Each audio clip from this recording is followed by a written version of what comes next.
So my name is Lina Khalifeh, and do you know the tower in Dubai, Khalifa Tower, the tallest tower in the world? I don't own it, just to let you know. So where do dreams come from? Why there is a burning desire inside of us to follow a dream we were born with, even though we try to fight it, ignore it, and forget about it. It will get back to our path somehow. Where do thoughts come from? Do you think your thoughts comes from yourself? Or is there another dimension that has all the information we need and vibrates on a certain frequency to our brains, providing us with what's so-called a thought? This thought might belong to you, or you can transfer it to someone else. You see, the universe speaks through us, all of us. And if we pay attention on what we send and receive, we'll have a better understanding about our journey in life. You see, one of the greatest poets of all time, Khalil Gibran, in his book, The Prophet, he said, "Your children are not your children. They're the sons and daughters for life's longing for itself. They come through you, but not from you. And though they are with you, yet they belong not to you. You may give them your love, but not your thoughts, as they have their own thoughts.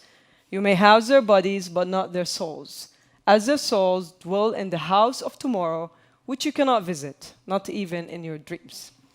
You see, when I was a little girl, there was a cartoon documentary called Ask Labiba in Jordan, back in Jordan. And this Labiba, she's a small blood cell that travels in the human body and explains scientific reasons why there is like a heart and blood, vessels, and also real-life experiments. Well, long time ago, cartoons made more sense than Pokemon than nowadays. So I was 6 years old. I was looking from the window. I was bored. I don't have an iPhone, right, or an iPad. And there was a car who crashed into a pole. And I jumped off the couch. I went downstairs, and I saw my father was standing there smoking a cigarette and looking at the car. And there's other like bunch of men just looking at the car. The car's bumper got damaged. And everybody was just looking at the car. And I remembered, I watched at this cartoon documentary how to fix a car's dent. And I told him, you need to pour boiling water on the car's dent. I was like, Lina, go back home. And I'm like, no, really, you need to listen to me. You need to get boiling water and like, go back. It's not safe here. So I was like annoyed because nobody really believed what I saw. And then they were all staring at the car for like 15 minutes. You know, when you stare too much, you try to fix problems. It never works. And then there's an old man passed by. He said, give me boiling water. And they got him boiling water, and he poured it on the car's dent. And then, because it's a metal, it expanded, and the car drove away. I was so frustrated that the idea of everybody can receive information, even kids, from different resources, and we have to pay attention to what we receive and kids receive. You see, I was in South Korea before I flew here. I was training kids and adults in self-defense sessions. And I trained 11 years old. And I asked one of the questions, what's the heaviest part in the human body? The kids darkly said, head. And the second day, I trained the adults. And I said, what's the heaviest part in the human body? And one woman said, my butt. I'm like, well, maybe. But she wasn't Korean. I mean, if she was Korean, I would be worried about plastic surgeries. She was Western, so that was fine. But you see how, like what happened, why kids can answer genuinely without even thinking or being worried about being judged. And that's how we see as we grow up, we lose these brainwaves where we are more genuine and authentic. That's why we hesitate before we answer. We want to answer perfectly all the time. Also, when I was a kid, I was bullied a lot by boys in the streets because they thought girls belong inside. I did not even fit in the girls category. They used to play with Barbie and dolls, and they thought I'm a boy. And whenever I go outside in the street with the boys, I'm a girl, so I should belong inside. And at that time, there's nobody talks about like genderless, whatever. Nobody understands anything about that. And I was a kid. What I love to do is just go outside and prove myself. So I wanted to solve the problem. And I designed a superhero costume believing it would give me. I'm not. Where's my mobile? I'm not. I'm not obsessed with superheroes. I just have my cover as Batman. So I designed the superhero costume, believing it would give me superpowers. I would go outside and beat up those bullies. And I was thinking about the costume. So I stood in front of the mirror and I said, should I go with Superman costume? But Superman wears the leggings on, this yoga leggings, right? And on top of it, the red underwear. I'm like, no, I'm gonna be beaten up even more. So I decided to get my own superhero. I designed my own. So this was easy, like short t-shirt. I was like a kid, right? And I took the cover out of the bed, wrapped it around my neck, sneaked to my mother's room, opened the drawer, stole her socks, put it on my face, and I was ready. So confident. I went outside. The boys were playing soccer. And I said, hey, idiots! Of course, the first reaction was everybody stopped and looked at me. And they said, it works! I scared them! But then they're like, burst into laughter. And they're like, who do you think you are? And I'm like, I forgot to give myself a superhero name. I'm like, how can I forget that? Then I'm like, think, Lina. I'm like, yeah, Batwoman. And there's no such thing called Batwoman. I'm like, yeah, there's one right now. I'm going to beat you up all in a second. Of course, they pushed me. I fell on the ground, done. That was the end of the fight. So my parents, I had even a scar on my face because I was born a fighter. I was born in an environment where I have to fight to stand up for myself. But all the other girls would just accept what society gives them. I don't accept. I ask so many questions since I'm a kid. I'm like, why this has to be for boys? Why this has to be for girls? Doesn't make any sense. So I get beaten up a lot for that. So I learned how to fight since I was a kid. My parents said, okay, Lina is big trouble. We need to get her into Taekwondo. And it was the best decision. So I enrolled in Taekwondo very young. And I was so passionate about Taekwondo. You see, Taekwondo and martial arts, it's all about discipline, commitment, and building your confidence through the journey of achieving the black belt. So you learn since you're a kid that life is chapters, levels. And to get to the next level, you have to be prepared for the next level. Are you prepared or you're going to be stuck in this chapter? So it's the same as life. It's all about growing and growth. What are you going to do in your next 10 years? Are you ready for another growth or you want to stick to the same area or like time you're in? So I learned that since I was a kid. Life is going to throw tests at us. It's just how to deal with it. So I was so good in Taekwondo. I got my black belt 3 Dan. I won 20 gold medals, and I was so passionate. My dream was to compete at the Olympics, and it never happened because I injured my knee really badly. I had to do 2 surgeries, and I went into depression. How come an athlete stop training and stop going to practice every day and just lay in bed because of any surgery? So dark thoughts took over my brain, and nobody helped me. Also, mental health and depression, nobody knows about it back like maybe 15, I don't know, even more years ago. Nobody talks about it in the Middle East. So the only person that can get me out of this was myself. So I opened the first book when I was in bed, and it was Chicken Soup for Teenage Soul. It helped me a lot because every time I looked at everybody else, they seem happy. They look normal. I'm like dying deep inside, but they look normal. And then when I opened that, I'm like, oh, there's a lot of problems in the world. I'm not just alone here. And it made me this confidence that it's okay. Live your day, day by day, heal, and just take it slowly. And if I have to regret one thing in my past life, in my teenage life and growing up, is fighting fate.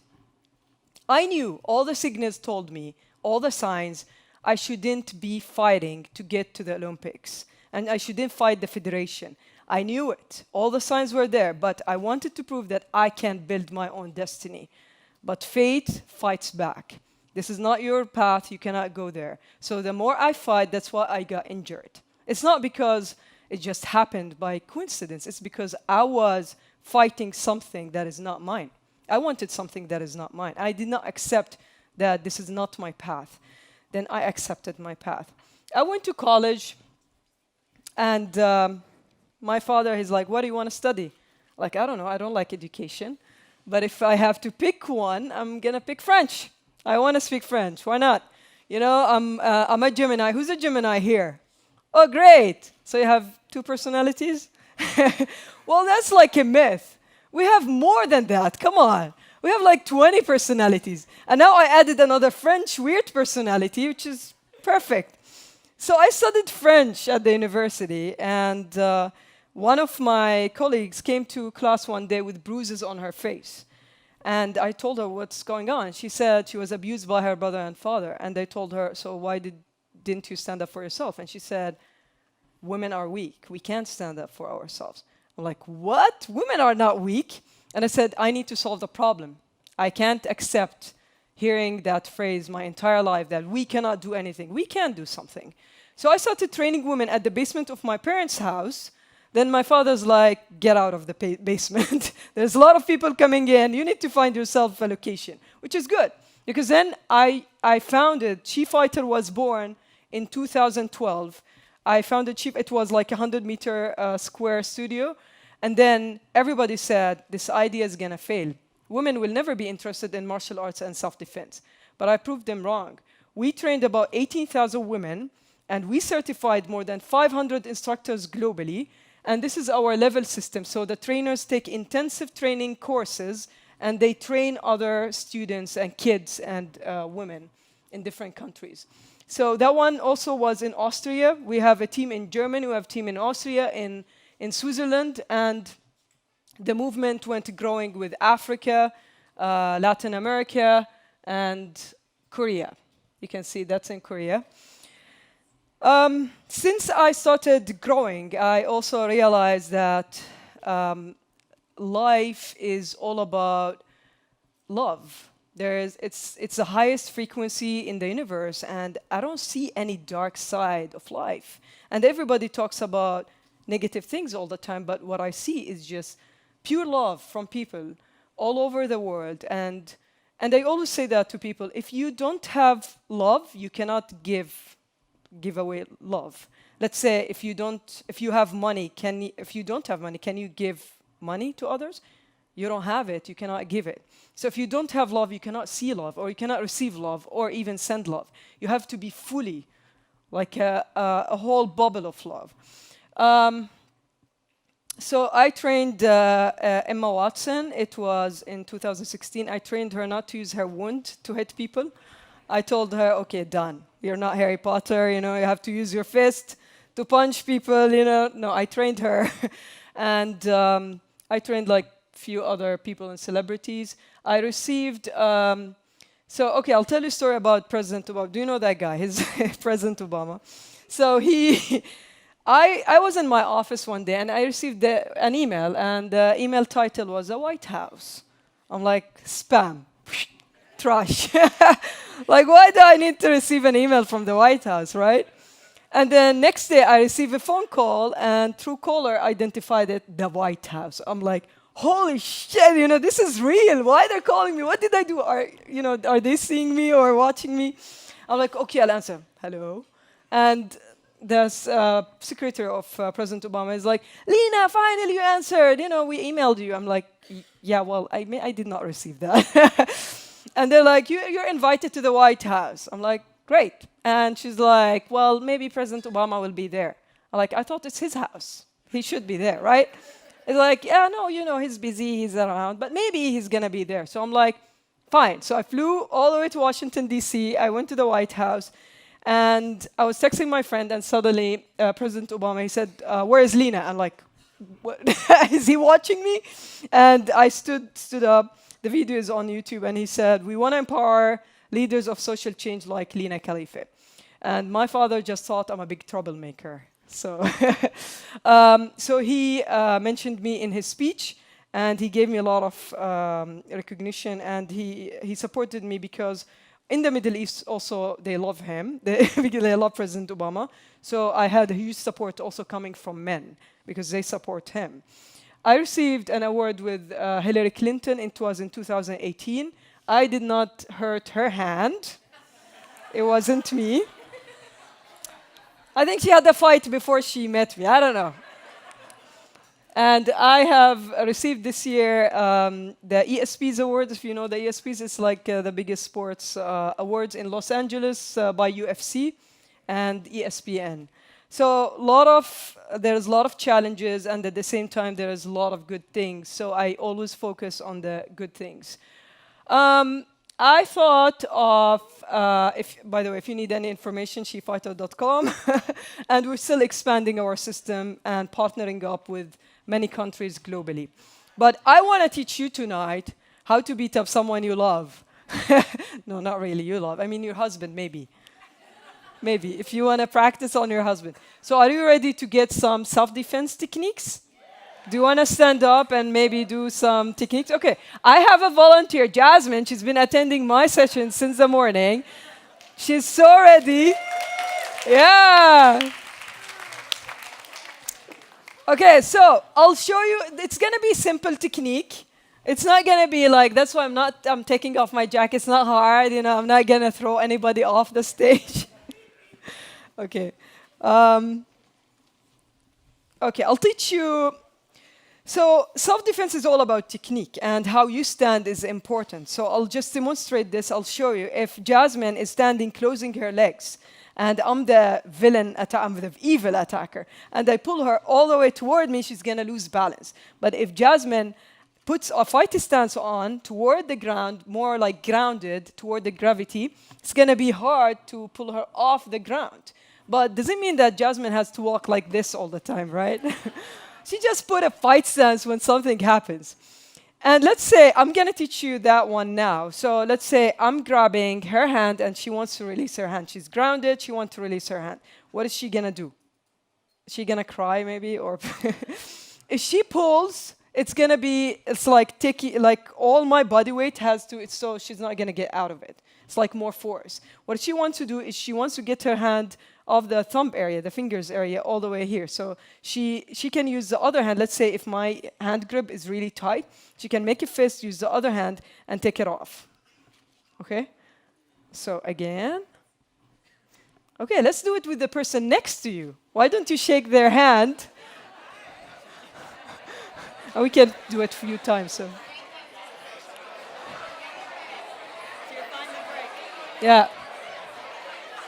And you can do it, Jasmine. So you showed that one. Yeah.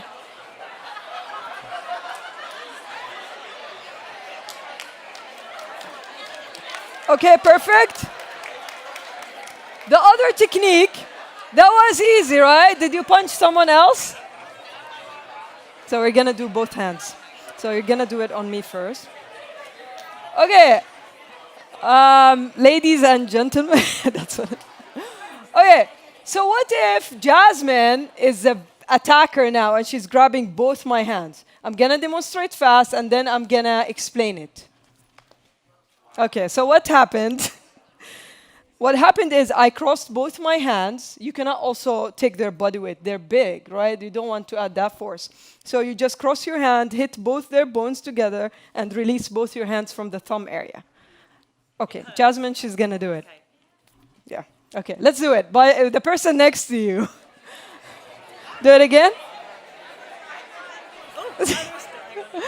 Oh! You bang the hand against each other. Sorry. No, it's fine.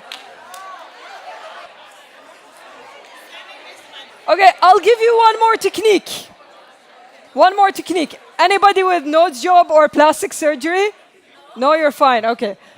If you have any nose job, don't do that exercise. You're going to punch yourself. Okay. So what if I grab with both hands one hand and she wants to release her hand? What you want to do is grab from top, make a fist, grab from top, and just take off her hand and attack me back on the nose. Yeah. So again, 1, 2, and done. Okay, so thank you so much.